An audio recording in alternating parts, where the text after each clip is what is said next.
Rheneas is a brave little engine who enjoys working in the mountains on the island of Sodor.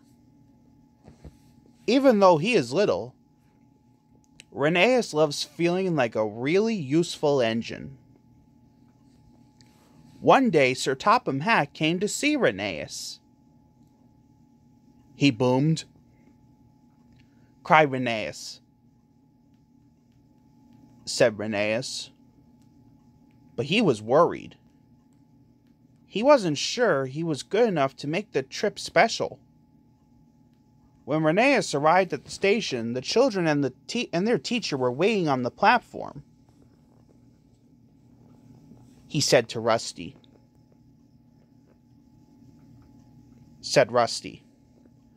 But Rheneas wasn't sure his trip would be exciting enough.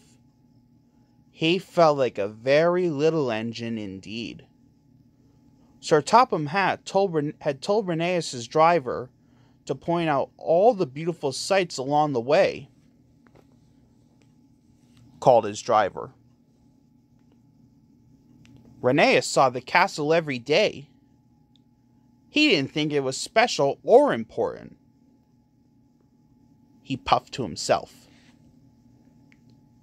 said his driver. Rheneas was still unhappy. The trip didn't seem wonderful to him at all. He thought.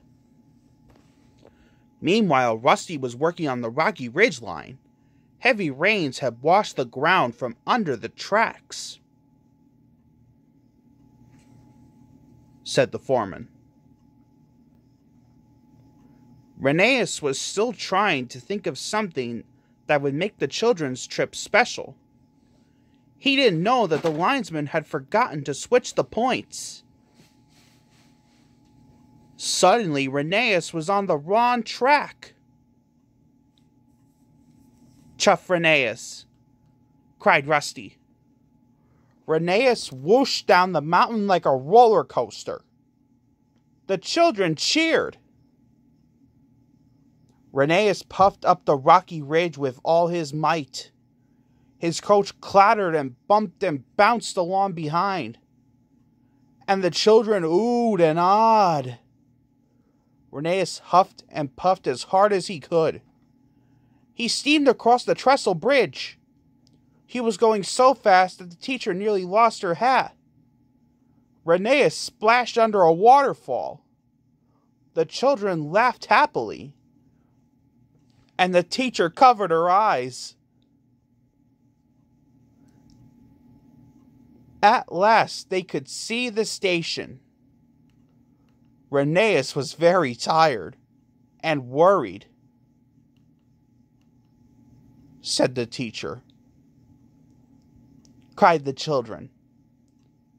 Sir Topham Hatt wasn't cross with Rheneas. He was happy too. Puffed Rheneas proudly. Rheneas didn't feel like a little engine anymore.